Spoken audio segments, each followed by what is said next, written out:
환영합니다. Welcome to K-Culture Dive, where we dive deeper into the heart of Korean culture with K-entertainment issues, AI culture news, and today we connect to our K-correspondent in the US to talk about the BTS fever there. And I'm your host, Kwon So-wa. Let's dive in. Joining me this Friday is our co-host Walter Lee. Walter, happy Friday. Happy Friday, Soa, and happy Friday to every one of our viewers watching at home. I'm Walter Lee, here to co-host next to Soa and give you the latest in Korean entertainment news. All right, let's get started with K-Enter News, Walter. And why don't we start with something different than usual? Maybe BTS? I'm being slightly sarcastic here. Yes. But yes, BTS, they reached some impressive rankings on Billboard this week. But we're going to talk about another chart that they're started to top. Yes, I mean, I'm sure this is not going to be the only chart they're also going to top along the way. But according to Oricon Japan, on Wednesday, BTS's song Swim, obviously their title track or their lead song, ranked #1 on the weekly streaming chart. Now, the track showed a steep rise because it actually debuted at number 27. So it shot up within a week. With this, BTS actually have achieved their 6th #1 on the Oricon weekly streaming chart. Now, what's so special about this is that they're actually setting a new record for the most #1 hits by an international artist. So this is in Japan. So, of course, another accolade goes to BTS there, of course. Now, in addition, Swim ranked #2 on the weekly digital singles chart, while their 5th full-length album, Arirang, which includes the track, placed #2 on the weekly digital album chart, and #3, both on the weekly album chart and the weekly combined album chart as well. Wow, and also on Soa's playlist chart because those songs have been playing on my top 10 list all week long, all weeks now. Yes. Or top 14, I should say. Yes, all 14 tracks. Right, but yeah, let's move on to another record, Walter, that is soon going to be released. Very soon indeed, so we're talking about legendary singer Park Hyo-shin, and he will release his new EP called A&E on Friday, so that's today of the time we're recording, at 6 p.m. Korea time. Now, this is across all major music platforms. Now, in the lead up to his EP, Park built up some excitement for his comeback by unveiling a music video teaser, as you can probably see on the screen now, for one of his double-titled tracks. It's called AE, not A-N-E, along with a track list sound teaser on Thursday afternoon. Now, the EP features a total of 7 tracks in total. Now, with the album's release, anticipation is also growing for his solo concert, Park Hyo-shin Live A&E 2026. Now, this is set to take place on the 4th, the 5th, and the 11th. The 4th and the 5th, well, the 4th at least being tomorrow. So, as the show begins a day after the EP's release, fans will have this special opportunity to experience the new songs live for the very first time, just a day after the EP releases. And this is going to be very special for the fans because I think it's his first album in almost a decade. That's correct, yes. And but he doesn't look like it's been a decade since his last album. Not I was at really all. surprised seeing his recent photos. Yes. But Walter, lastly, let's move over to K-movies. Yes, it's quite a very important movie, I think. So let's talk about a movie called My Name. Now, our story follows a mother and son relationship. Now, Young-uk, played by Shin Woo-bin, the son in this relationship, has a particular feminine name in Korea. So he's relentlessly bullied at school by his peers for having so, and he's really eager to change his name that he begs his mother, even with those papers that you can legally change your name with. But his mother loves his name anyway, so but Young-uk does struggle to get through school, being constantly teased, bullied, school violence, also corrupt teachers as well. It's just the way the school is run at that point. Meanwhile, let's talk about Young-uk's mother, Chong-suk, played by Yom Hae-ran. She has her own problems as well. Now, Chong-suk suffers from a condition that causes her to faint during sunlight, and also has lost a lot of her childhood memories that relate back to times of violence. Now, you see, My Name is a movie that strongly revolves around memories during 4/3 Jeju incident, which we're actually going to talk about a little bit later in the show. This is at different stages of their life. Both mother and son are, searching for their place in society, shaped by taboos and rigid roles. And buried beneath their traumas, they begin to surface, bringing a silence and their suppression into view. So, My Name, for anyone who's willing to go to see it at the theatre, comes out on April 15th. It is a movie that invites us to reflect on identity, memory, and of course, the weight of history as well. Well, thank you very much, Walter, for those updates, and stick around. Will do. And now let's move over to Arang, our AI anchor, for more on the culture front. Arang. Thanks, Sua. Here's your AI guide to the latest cultural headlines from Korea. Let's begin with our top story. First Lady Kim Ye-kyung says potential inscription of Korea's hanbok culture on UNESCO's Intangible Cultural Heritage list would be a great source of pride for the Korean people. Her remarks came as she hosted members of a task force working for the inscription at the Blue House on Thursday, where she offered encouragement for their efforts. Kim has been serving as an honorary ambassador for hanbok since February. Hanbok culture, referring to the everyday practice of wearing and enjoying traditional Korean attire, was designated as Korea's National Intangible Cultural Heritage in 2022. The task force is now working toward UNESCO inscription by 2030 through various promotional activities. The 2026 Seoul International Buddhism Expo opened at Seoul's COEX on Thursday. Running through Sunday, the event showcases hands-on programs that reinterpret traditional Buddhist culture in a modern context, drawing strong interest from young visitors and highlighting its potential for broader public appeal. Seoul Mayor Oh Se-hoon attended the opening ceremony, pledging support for the expo's growth into a global platform linking tradition, industry, and the international community. A special exhibition dedicated to the 7 members of BTS will open in Goyang, Gyeonggi-do Province, the city where the group is set to kick off its world tour next week. The exhibition, which runs from Tuesday through Sunday next week at the Goyang Tourism Information Center, will feature handprints of the 7 members alongside their autographs. It will also include a themed photo zone and a game zone for traditional Korean games, offering visitors a chance to experience K-culture during the week of the BTS concerts. The exhibition will be open to the public without reservations. BTS will launch its world tour on April 9th with the opening performance at Goyang Stadium. That's all from me. Turning now to a quick look at more K-culture stories making headlines today.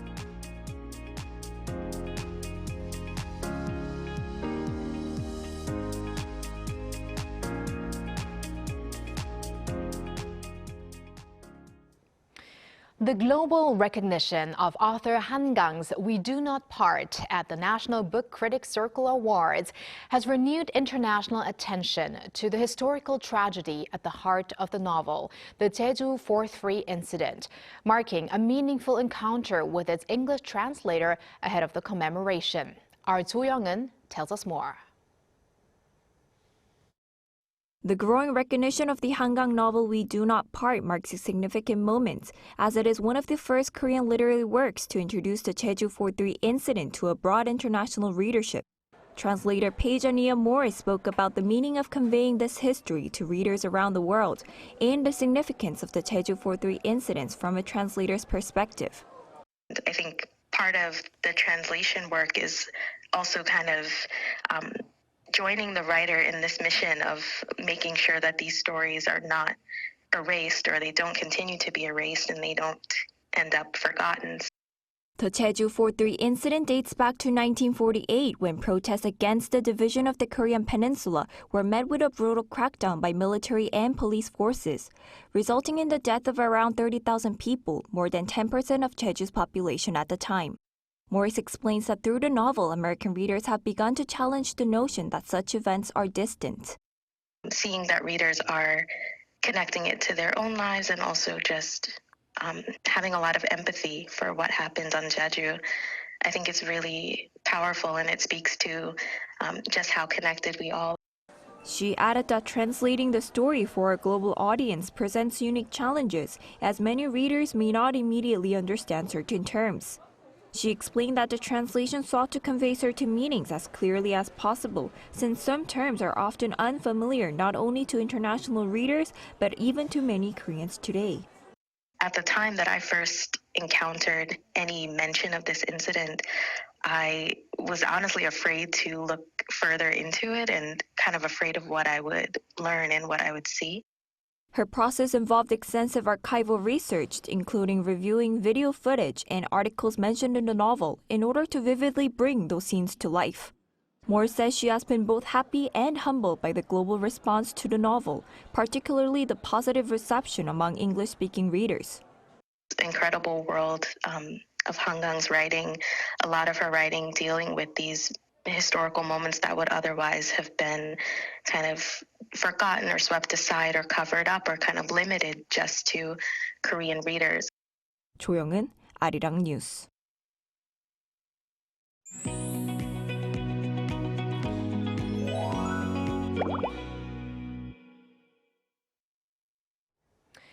With BTS kicking off the world tour this April, excitement among fans is reaching new heights. With this being their first tour in nearly 4 years, competition for tickets is more intense than ever. So much that fans are calling it a battle. So what is it actually like trying to get tickets, and how is the global fandom reacting? We connect with our K-Correspondent, US-based content creator Kaylee today to hear firsthand about her BTS ticket buying experience. Hello, Kaylee. Hello, Kaylee. Hello, nice to meet you. Nice to meet you. I see you're having your army bomb right there in your hand. But Kaylee, we hear you were able to secure tickets for the BTS tour. So how did it go? Could you please walk us through the process? Yeah, absolutely. My ticketing experience was all over the place. There were both happy and sad tears, but in the end, I was able to secure the tickets that I wanted. And I'll be seeing BTS with some of my closest friends and also my family. But the BTS ticketing process is unique, especially because of the ARMY membership, which is wonderful because it gives a lot of fans the opportunity to get tickets that might not be able to. But it also just makes the process a little bit more difficult. You have to buy the membership, you have to sign up for pre-sale, you have to make sure you have your code, you have to, know what stops you want to do, what seats you want to get. And then dealing with Ticketmaster and a number of other ticketing platforms in itself is a game as well. So it can be very stressful, but it is always worth it. Well, we are very happy for you. But Kaylee, I just want to quickly ask you, if you are going with your family and friends, does that mean that you all are sitting in the same row, or are you like at different places? We are all sitting together, thankfully. It worked out that way. Great, okay. And are you also part of this ARMY membership at the moment? Yes, yeah. I am usually almost always a member, and it's a yearly renewal thing, so it's pretty simple. Okay, now for me, I just can't handle that sort of pressure of lining up and having to, anticipate the moment when the countdown begins. But for you, was there a particular memorable moment during the ticketing buying process? I can imagine that it was more nerve-wracking than it was probably anything else. To me, when I watched your video, I was even though I know you secured the ticket, I was still a bit shocked as well. But what was the situation like at the time, and just how intense did the competition feel? It is very, very intense. I am grateful to have a lot of friends that ticket with me. I was on a call with probably 6 people at a given time, and we kind of just cycled through it depending on who needed tickets. But it's definitely a battle, as you said, and it's stressful. But in the end, we were successful, and that is, what matters the most. Fantastic. Now, getting hold of BTS tickets is often described as a battle, as we have been continuously saying, due to the fierce competition. So since you were successful across several cities, could you share your personal strategies or tips on how best to prepare? People ask me this all the time, and I really do think it is mostly based on luck, which is not the answer that people like to hear. But there are a couple things that I usually recommend. So, planning as much as you possibly can, and then I also think it's important to manage your expectations. So you need to become an expert in your pre-sale code, the process, the ticketing platform. There are a ton of tutorials out there. I myself have put out quite a few that I'm grateful to help people get tickets with in that.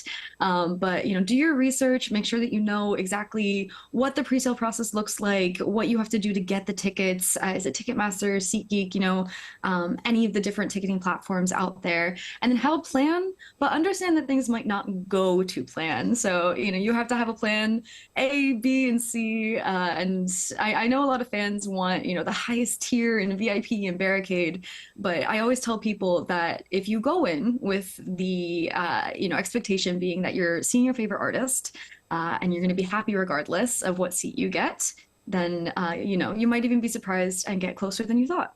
Now, to be honest, it doesn't sound like pure luck. It does sound like you do have to have some strategy there. Yeah. A little bit. Like last time I bought concert tickets, all I had to do was just quickly put a seat in and I was fine, but I never had to go through all this process, and even going through YouTube tutorials like you said you teach as well.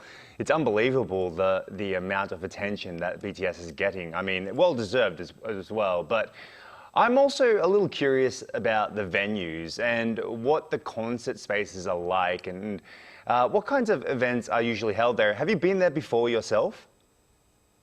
I have been to a couple of the venues that BTS will be playing. They're actually going to be playing SoFi Stadium, which is 70,000 capacity, and it's actually the first venue I ever saw them at in 2021. I'm also going to be seeing them at MetLife Stadium, which is my local stadium, but I've never been there. There has not been an artist big enough that I've wanted to see until BTS, so I'm very excited. But they're all sports venues. We're big on our sports over here. I'm not a big sports girly, but they take over the entire city. They're playing stadiums, like I said, of 70,000 people. And not only are they playing those stadiums, but they're playing them multiple nights.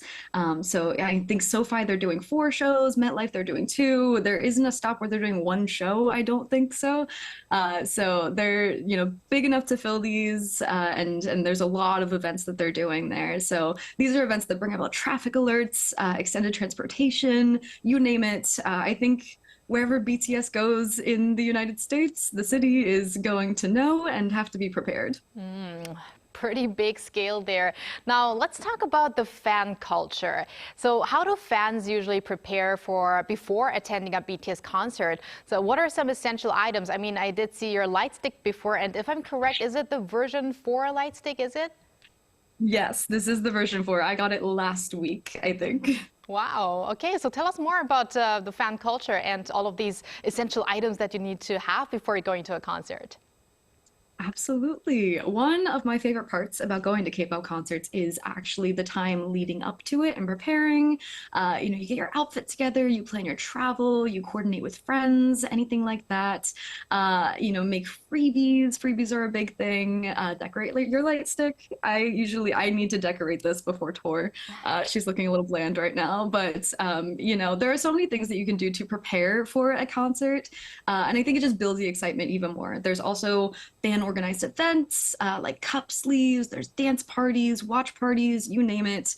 It's really one big celebration to welcome the artist that's going to be here, especially for BTS. So they actually decorate the light sticks as well. I thought they were already quite decorated. I know. So you have that special own touch on your light stick as well, I guess. Yes, exactly. Kaylee, just a quick question. I just want to know when you first actually fell in love with BTS. Oh gosh, that's one of my favorite questions. It was 2020 in the height of COVID. I was going through the darkest time of my life, unfortunately, but they were able to pull me out of it, and they have completely changed my life ever since, and I'm very grateful for it. So I'm excited to see them. That's awesome to hear. And now that you're 6 years into your fan culture life, what kind of fan culture can be seen on site? Also, what do fans typically do together while waiting for the concert to begin, apart from, obviously, they always start to sing songs ahead of time and they all get together, trade cards or something. Is there anything else that I've left out? Yes, actually. People often ask me, what time should I get to the venue? Is it too early to go to a concert? Anything like that. I truly don't think there is a time where you can go that is too early for a concert because there's always something going on. Like you said, they're usually playing the music, there's people singing along, but there's also, fan organized events like freebie trades, random dance plays. Recently, there have been more official things on venues, so like merch booths, fan experiences, exclusive collectibles, photo cards. I remember when I saw BTS in LA in 2021, we were actually late getting into the venue because there was so much around. We missed the first two songs, which wasn't ideal, but there was so much happening, so many different events, so many things to make sure that you are a part of. So get to a concert early, and yeah, there's so much to do. All right, be early at the concert. That's the most important thing, I guess. But Kaylee, let's talk about another concert, actually the comeback event held at Gwanghwamun Square here in Seoul. And it was recently also live streamed on Netflix, drawing reactions from fans around the world. You probably watched it. And what has been the response among the fans in the US and among your friends or family? Oh, I've watched it a few times now, but I would say the response has been absolutely huge. We've been waiting to see anything of them for so long now. I personally watched it with my family. We all got up. It was 7 in the morning, bright and early, to watch the comeback live. I know that there were also, fan organized watch parties, and then there were some more official events. Netflix House had a whole premiere, and there was, food and things. So it's been absolutely massive, and we're very excited to have them back and to welcome them back to the United States after so long. Now, Kaylee, since you probably communicate with other fans from around the world, maybe, do you also notice differences in the fan reactions by country? Like, how would you describe the viewing style or characteristics of American fans? Ooh, I do have a couple of international army friends that we all, were texting back and forth about everything. I think, across the world, it's just the energy and so much love for the boys. I wouldn't say there's anything particularly unique. I'm not sure if other countries have, watch parties. I saw a couple of videos, so I do think everyone was, celebrating in their own certain ways. And this is an impromptu question, Kaylee, but you probably also listened to all the tracks on the album. So what is your thought on this 5th full-length album of BTS? And maybe what's your favorite song? Oh gosh, you're gonna make me pick. I absolutely love it. I loved it from the first listen, and I haven't stopped listening to it. A couple of my local friends, as we call them, have listened to it as well, and they see why we love them so much. I would say my favorite. Okay, what I've been saying, my favorite track is Normal, but I also really love One More Night and Like Animals. If I had to. Okay. Well, okay, and similar to us, actually. Yeah, exactly. Yeah. So with those very special VIP seats secured, what are you looking forward to the most? And what practical tips would you offer fans waiting for the concert or trying to get one of those elusive tickets? Oh gosh. Well, originally I was just excited to see them again after so long, but I was ridiculously grateful enough to see them last week when they were here in New York. So now I am so overjoyed and very excited to be seeing them with so many different people in my life.